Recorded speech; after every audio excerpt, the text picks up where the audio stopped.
Ayan. Ito na po. Good morning po. Ito na po yung farm ni Sir Busio Enriquez po. Ayan po. Ayan. Sport cock na pang sabong po. Ayan po. Ito yung mga imported niyang alaga na nangingitlog na. At wala po si boss dito. Ako lang po ngayon nagbibideo kasi busy pa po. Kumakain pa. Mamaya po bababa yun. Papakita niya po sa inyo kung paano siya humawak at mag-alaga ng kanyang breeding na mga imported po yan. Yan po.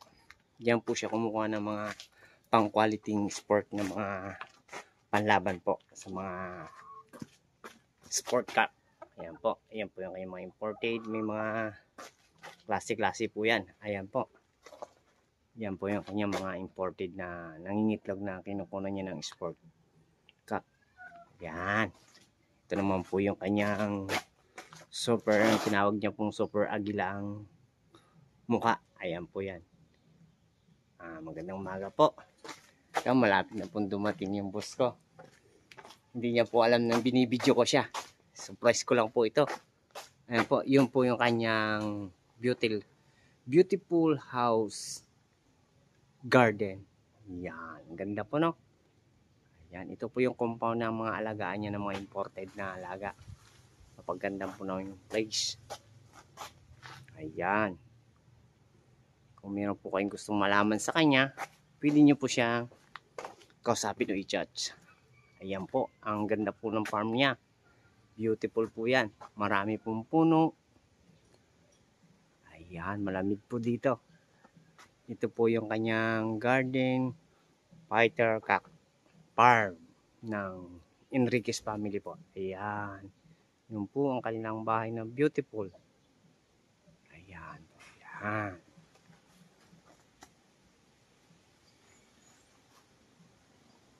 Kita niyo po yan. Ang ganda po ng kanyang place. Dito po siya nagbe-breeding ng mga alaga niya, mga imported. Ayan po. Ayan yung mga puno. Ang iba po, trim na yung puno. Ayan. Kita niyo po yung place na yan. Napakaganda po itong kanyang space plate counter cock niyan. Ng kanyang breedingan. Ayan. Ayan. Dito nyo naman po nilalagay yung ibang may konting na may nararamdaman. Ayan. Pero po yan, walang sakit po yan. Yan po ay kanyang binukod lang. Ayan. Imported din po yan. Ayan na po ang boss. Ayan po siya. Parating na.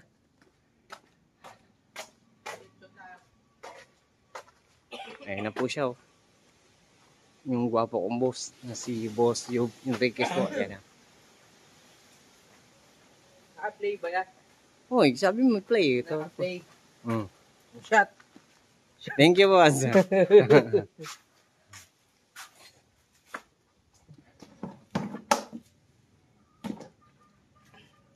Injection tayo, boss. Ay sipo kasi. Nagkasipon ng ating manok. Nagkasipon. Excellence. Spectromax. Spectromax 0.4. Yan, dinodocument natin yung ginagawa natin. Pero yan, 0.4.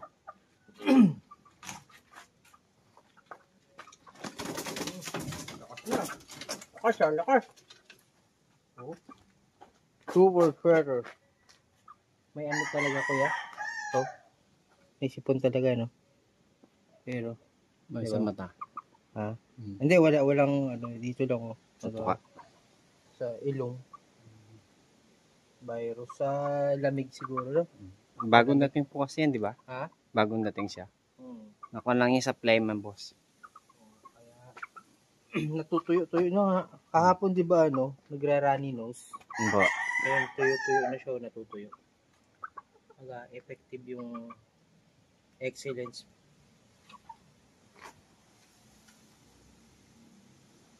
.4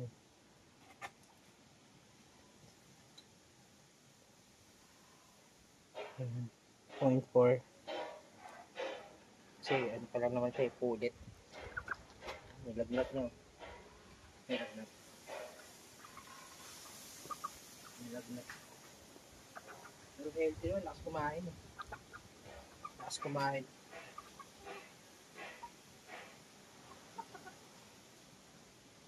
Pula-pula mukha.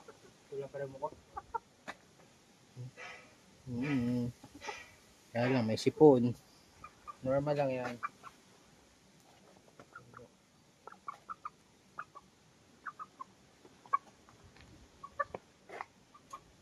Relax ka dyan.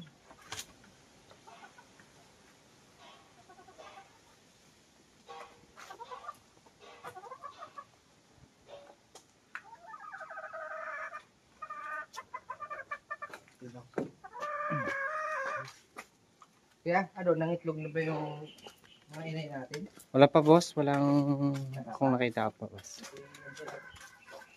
Sige.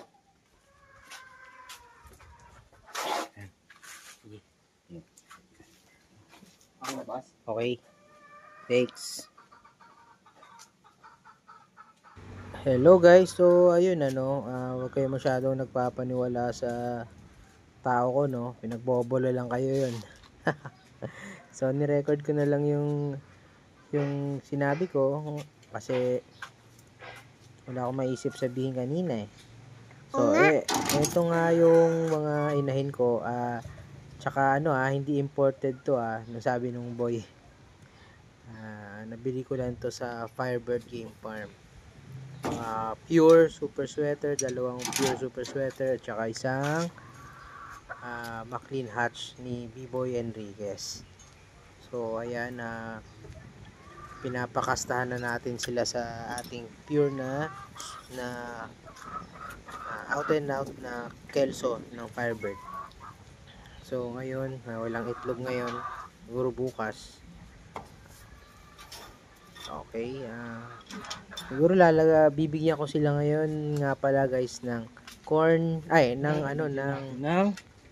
ng stone grits para tumibay yung mga balon-balunan nila. Ayan, talagang lagi akong may stone grits.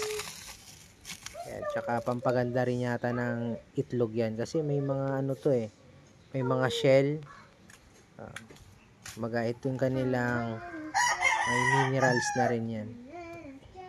Okay, stone grits, maganda yan. Kumbaga parang ngipin nila yan para mabilis silang tumunaw. The same time may mga minerals na rin dyan. Magandang klase ito guys. May mga shells, grits, may mga limestone. So yun lang guys, thank you.